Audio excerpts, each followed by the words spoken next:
মুসলমানরা গরু না কিনাতে হিন্দু ব্যবসায়ীরা মহাবিপদে। বিজেপি সরকার আসার পর ওয়েস্ট বেঙ্গলে কুরবানি বন্ধ করতে বলেছেন, গরু মোষ কাটা যাবে না বলেছেন। এই নিয়ে হিন্দু ব্যবসায়ীরা মহাবিপদে। তারা কি বলছেন চলুন দেখে আসি। পেজটিকে ফলো করতে ভুলবেন না। না তো গলায় দড়ি দিতে বলো, আর না হলে বিষ আনতে বলো। বিষ তো ফ্রি পয়সায় পাওয়া যাচ্ছে। রেখা তো ও গরু লাগাচ্ছে, কোন আক্কেলে ও খাওয়া দিতে পারবে? এককাল গোবর ফেলতে পারবে? আমার 5 লাখ টাকা লোন নেওয়া, সব মহিলারা এসছে আমার বাড়িতে, এসে বলছে লোন শোধ করো। আমি কি করে করব? চলো আমার বাড়িতে কি অবস্থা। শুভেন্দু অধিকারী এসে, তুই গদিতে বসে আছিস, তুই কি করছিস? মানুষকে এরকম করে হিন্দু ধর্মতে সবকিছু তো নষ্ট করে দিচ্ছিস।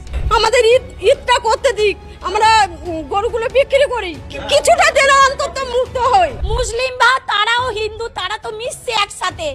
আমরা তো একসাথে আছি। তারা কোনোদিন দেনদারি করেনি কি কারু আমাদের গলা ধাক্কান দিইনি। ওদের কুরবানিটা ওদের করতে দাও, আমরা বাঁচি।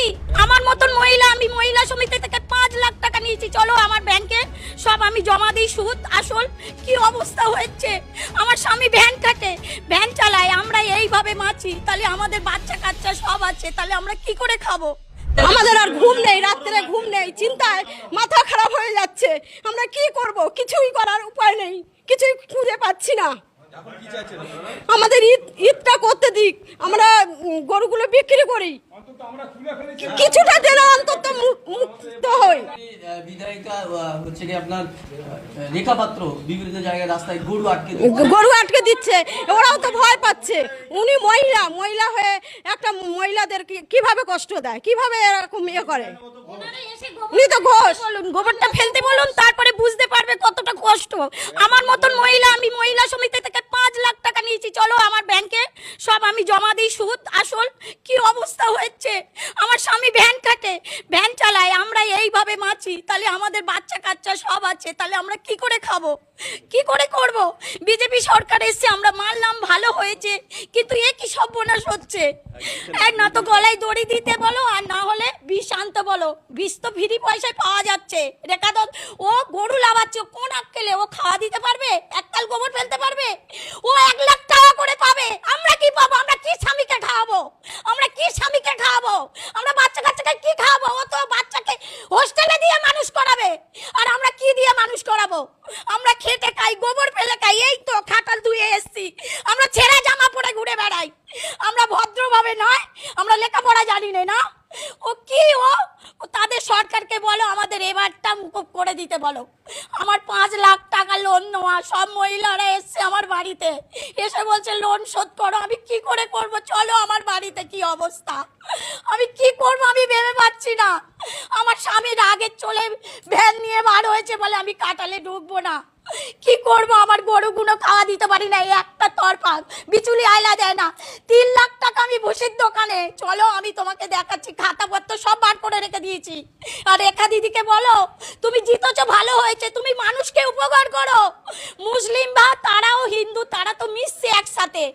আমরা তো একসাথে আছি। তারা কোনোদিন দেনদারি করেনি কি কারু আমাদের গলা ধাক্কান দিইনি। ওদের কুরবানিটা ওদের করতে দাও, আমরা বাঁচি। আর না তো এসে ওকে গোবর ফেলতে বলো, গোবর ফেলতে বলো। গোবর ফেললে তাহলে বুঝতে পারবে আমাদের কি অবস্থা। আজ আমার স্বামী ভ্যান কাটে, আমি ব্যবসা চালাই, আমি খাটালে সব কাজ করি, বলি না আমরা সুবিধে সব কিছু পাবো। আমি কি করব এবার? আমি কি করব? আমার এই 5 লাখ টাকা ব্যাংকে দে না, আরও বাইরে থেকে 3 টাকা করে 4 টাকা করে সুদে নিয়েছি 5 লাখ টাকা। তাকে কি করে মেটাবো? আমি কি করব? মোষ এনেছি মুদি, ও তো ফ্রি গরু দিতে পারতো বিহার থেকে। ও কেন ছেড়েছে? ও বিহার থেকে ফ্রি গরু দিতে পারতো তো, তাহলে তো সব ব্যবসাদার বেঁচে যেত যে গরু থাক। আজ বিচুলি আইলে আমাদের 1 টাকা দেয় না, বলে 1 টাকা দেবো তারপরে বিচুলি দেবে। একতরফা করে 10টা গরুকে খাওয়াতে পারি বলো? আমরা কি করব বলো? আমরা কি করব? আমরা না খেয়ে ওকে খাওয়াই, তাহলে আমরা কি করব? রেখাকে বলো, শুভেন্দু অধিকারীকে বলো।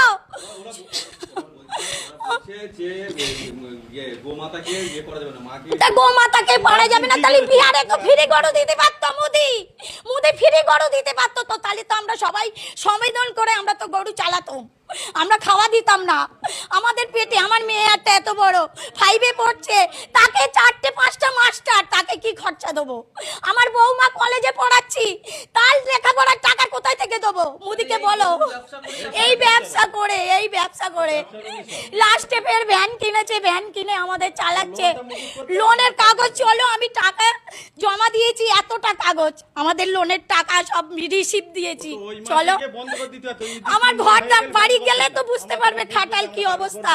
আমি নিজে ব্যবসা চালাই, আমি নিজে গোবর টোবর, গরু খাওয়া, মোষ চান করানো আমি নিজে করি। এটা মিথ্যে কথা নয়, এটা সত্যি পুরো। রেখা দিদিকে এসে একদিন এসে আমার বাড়িতে এসে বসতে বলো। শুভেন্দু অধিকারী এসে, তুই গদিতে বসে আছিস, তুই কি করছিস? মানুষকে এরকম করে হিন্দু ধর্মতে সব কিছু তো নষ্ট করে দিচ্ছিস।